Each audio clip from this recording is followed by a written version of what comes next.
Hi there, meet Shadow. He's a mixed breed of terrier and a wiener dog. This shirt that he's wearing, I'll share with you the thinking process behind the making of this shirt.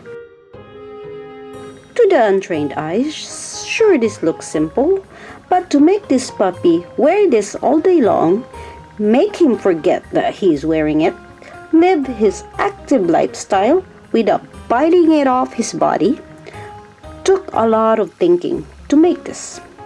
And I did it the first time, and I'll tell you why and how I did it.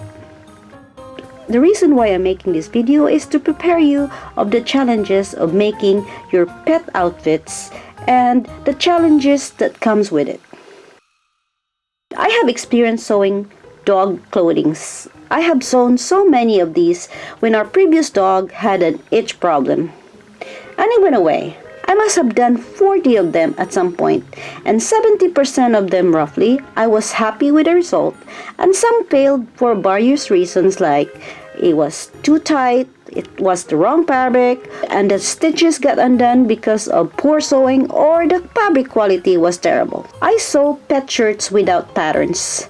It's just way easier for me to do it this way, the draping type of template, meaning I cut the actual fabric and drape it over the body.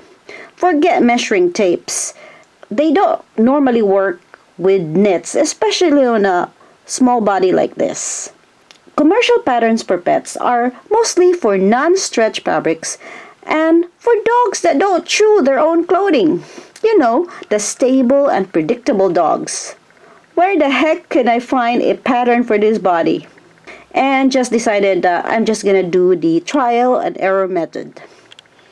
The pet shirts that I like to sew are mostly the hugging shirts, the ones that moves with the body. So my fabric of choice are mostly knits. Let me start by telling you that sewing knits for real people takes practice. And it also gets harder with pets too. Now, if you've seen some videos on making pet clothing, truth is there's gonna be information gaps, and that's just the way it goes because we all have different perceptions. And for this particular pet project, I narrowed it down to 4 reasons why there's gonna be information gap. First is knowledge with using your own sewing machine or serger. Number 2, your familiarity with the type of fabric that you're using and its predictive behavior. Third is the body type or even the hair of the dog. And fourth is body movements of the pet. It's common knowledge that some pets are more frisky and active than others. I'm really happy with my first attempt, and I'm able to do this correctly without a pattern because of my previous experience. Experience will open up many things for you. Don't expect things to be instantly perfect right away, is the bottom line. Because some things you have to master over time.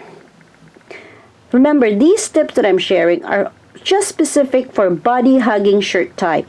I originally wanted to finish this with a cover hem machine, but I did an initial fitting and Shadow managed to yank it out of his body. Next thing I know, he was running naked and left behind his shirt. Like, uh-oh, time to overthink this one. So I came up with a ribbing material to secure the neck and the 2 leg holes. I tapered the fabric cut design on the neck area so it's snug and it's not going anywhere.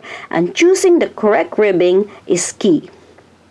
The armhole sizing, or should I say leg sizing, how I cut it, I got it from my experience with sewing other dog outfits. Trust me, I made many mistakes on this before, sometimes too tight, sometimes too loose. Different knit fabric behavior is gonna matter depending on the body part that it is hugging. So this is something that you will learn as you keep doing this type of project. You will make mistakes until you get it right. So just be patient. The length of the sleeves and its ribbing is just right. And you see, he couldn't chew on it. If it's any longer, If the fabric is hanging around or flapping around or it's longer, I promise you he's gonna continually bite on it. This dog will find his way to bite into his sleeve area. I think over time he forgets that he's wearing it, which means he is comfortable and don't even think about it anymore. I still prefer sewing knits over non-knit fabrics. I like the challenge of thinking through the project with the movement of the body, much like designing an athletic wear or a workout clothing. You think about the structure, the strength, the functionality, and all of those decision making is part of the design process. Stuff like this is not very obvious to most people, but trust me, it's part of it, and you will forget that you're wearing it because it's that functional. Some other details here. Overlocker is a stronger stitch than a sewing machine. It is important to familiarize yourself with the different types of knits because some of them do require a sewing machine to finish it. And some of these knits, you can use an overlocker as a standalone machine, like I did here. And you can get away with it. And this is the kind of judgment that you will learn over time.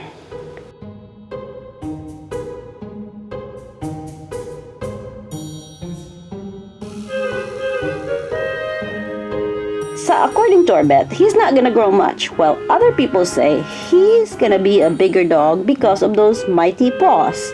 We don't know yet, I don't know, but I will not sew him another shirt until he's fully grown up. Otherwise, I'll be kind of wasting my time. How much did I spend? Here's the receipt. I bought a quarter of a yard. I really just used a third of it, meaning I can still do 2 more. So really, the cost that I paid for this shirt is $1 because I already have the ribbing. I know he's still growing and this is not going to be his permanent body size. But why did I do it? Well, I made this shirt early for one reason and one reason only.